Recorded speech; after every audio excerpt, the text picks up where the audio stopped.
All right, guys, welcome back again. Now, as always, I like to talk about 7 things that I observed during the weekend. Not just in Premier League alone, but in other leagues. Talking about the Ligue 1, the La Liga, the Premier League. Everything was 7 major things. I just felt like somebody should actually take note of. Again, you can always let me know what you think about my own thoughts, as well as if any other thing wey you feel say I suppose just bring inside, let me know. Right, text it down in the comment section, and let's go on the ride. Number one thing, on the slots, your post-match reaction is now becoming stupid.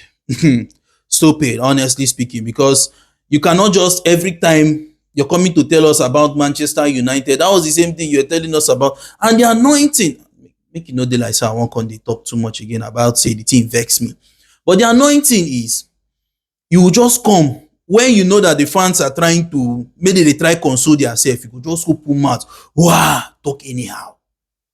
And the slots, I beg you in the name of God, use your head, leave all those anyhow post-match reaction. It's already annoying. The defeat is already annoying. E dey pain person body, e dey pinch me. All those your anyhow post-match reaction, stop it and allow God to use you. Abeg, just allow God to use you. And not come out and start telling us how Manchester United decided to set up against you. And you know say no be so dey do. Which one you work on, they tell us they decided to go defensive, they want to do this. We know, set your boys up to win. Don't come here and they tell us this and tell us that, and it's very annoying. And slot, number one, I really want to talk to you. Number one, that is my problem. Stop that nonsense. Stop that nonsense. I beg, no spoil my day. In fact, my easy annoyance. Number two, Vinicius Jr. Now, he didn't win the Ballon d'Or. Was it last year? Yeah, that according to so many reports, he was supposed to win. He had a fantastic and terrific season. Okay, winning the Champions League, not just winning, but you were also involved in goal scoring. Won the La Liga.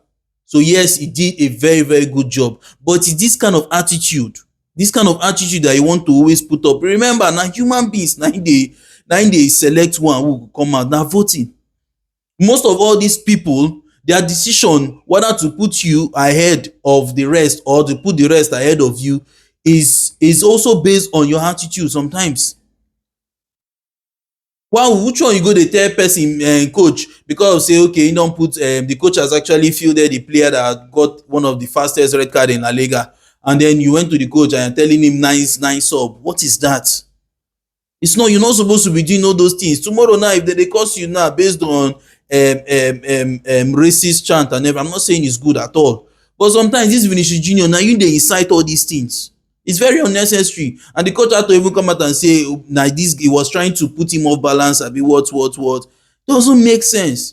You're a professional, be a professional, face your game, man, face your game. If you want to do, I know say all these people like all these Diego Costa dem, they do it with your man dem. Try to must not overdo things. Tomorrow now the Getafe fans now curse you, now you go dey like say oh they don curse am every time, this racist, this we must kick racism out, you go cry. We know it's very annoying. Racist chant is very painful and nobody supports it, but you need to cut down on all this your attitude. It doesn't make sense. This is football. It's what brings people together. When you start doing these kind of things, you start to create enmity between yourself and some of these players, and it don't make sense. That's my number two, Jerry. Let me know what you think in the comment section. And then my number three, Mason Greenwood. What a player. What a player. Going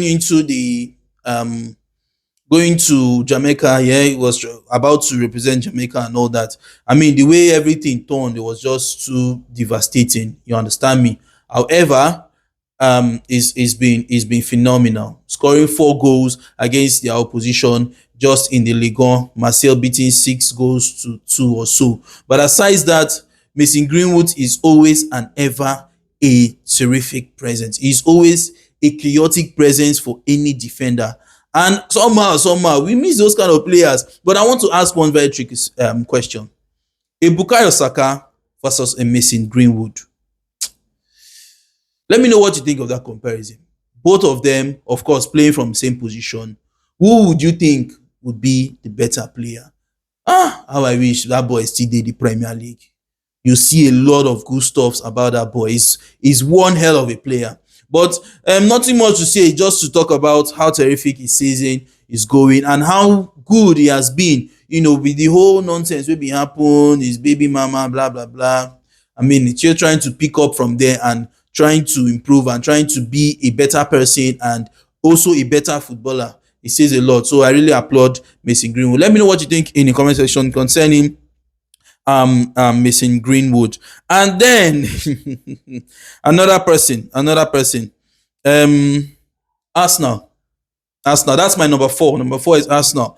You see, this Arsenal side, yeah, I don't already talk am. I don't already talk am. Liverpool had to beat them via a terrific free kick. And these people have been cracking up the clean sheets. If anything, I know it's too early, but when you look at this Arsenal side, you just know that, oh boy, nothing should be stopping you. Because what is funny is, if there's an injury to this person, there's a better replacement. If there's an injury to somebody in the midfield, there's a replacement.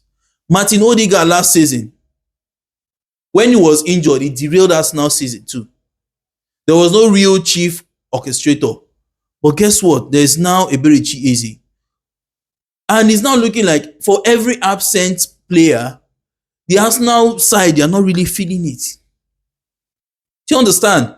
And it shows a lot about how good this Arsenal side are.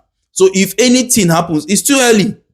But believe me, with what these people are doing, this Arsenal side they are doing, it's massive. It's massive. And to be honest, I don't really see them. I don't really see them faulting. I'm not saying they're not going to drop points, you understand, in the season, but bro, they're going to be top of this table for a long time.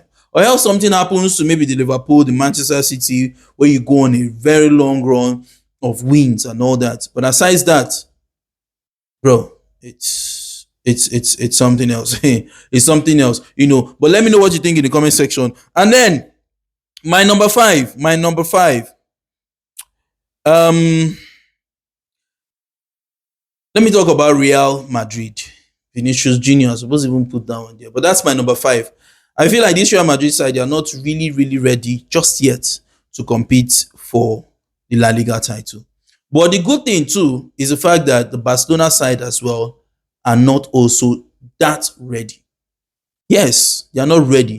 Now, let's leave the Barcelona side. Let's focus on the Real Madrid side. The coach talking about, Xabi Alonso is fond of benching, Vinicius Jr. And this Getafe side was very, very, very, very compact. They were disciplined in their defending. Even when they tried to be offensive, they were still disciplined defensively. Do you understand? So, and it's not just now losing against Atletico Madrid. Their wins have not really been certain wins. They're not assured wins that you will look, say, oh boy, no worry, we don't do something, we beat these people well. It's not been like that. You understand me? So this Real Madrid side, they've not really blended, they've not really gelled. I understand too that the coach talking about Xabi Alonso has not also infused his own kind of play in the team. Yes, because the man actually was playing a 3-back line. You understand? And then 3-5-2, 3-4-3 sometimes, but he's not actually doing that. So I feel like he's still trying to let me use the boys and see what I can achieve, first of all. So I feel like this Real Madrid side have not fully shown what they are capable of doing just yet. And I feel like the gaffer, talking about Alonso, has not really imposed his own style of play completely. It's still like a transitional process. There's still the process, still they go on. Do you understand me? But let me know what you think in the comment section. Now for number 6, of course, Anthony. Anthony, I don't know why it did happen. Real Madrid, Manchester United players, if they go out to another side, it's not as if they turn the messes. Anthony with a brace, for the Real Betis side. I think they beat their opponents. And Anthony again is showing that, see, I am a good player. Don't forget, this is not the same player Jurgen Klopp, he actually won by. Jurgen Klopp actually wanted to get the services of Anthony. You understand me? So he's actually a good player for even the likes of Jurgen Klopp to see him. And he's always a player that is ready to put in everything. He just did not really work out very well. And it was really, really given opportunities to strive.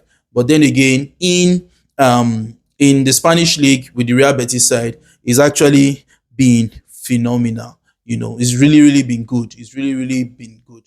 But let me know what you think in the comment section. And then finally, Erling Braut Haaland. I know I talked about Erling Haaland last time. Now Erling Haaland is on 7 goals. Sorry, 11 goals in 8 appearances. I don't like that boy. I don't like him. Because come on, come on, come on, come on. 11 goals in 8 appearances. And it's not, you see, in fact, I won't ask you this question. Talk through, answer me. Is this boy not making this Premier League a farmers league? Honestly speaking, you guys answer. Is this boy called Erling Haaland not making this league a farmers league? Because he's looking like, yes, it is a farmers league for where Erling Haaland is. Even the coach came out and Pep Guardiola said he would have scored 4 or even 5, but he scored a brace. Let me know what you think in the comment section. Let me know your thoughts on my thoughts. And of course, you can also add up your own, 1 or 2 things where you feel to say I know talk about or something worthy of note. Just let me know what you think in the comment section.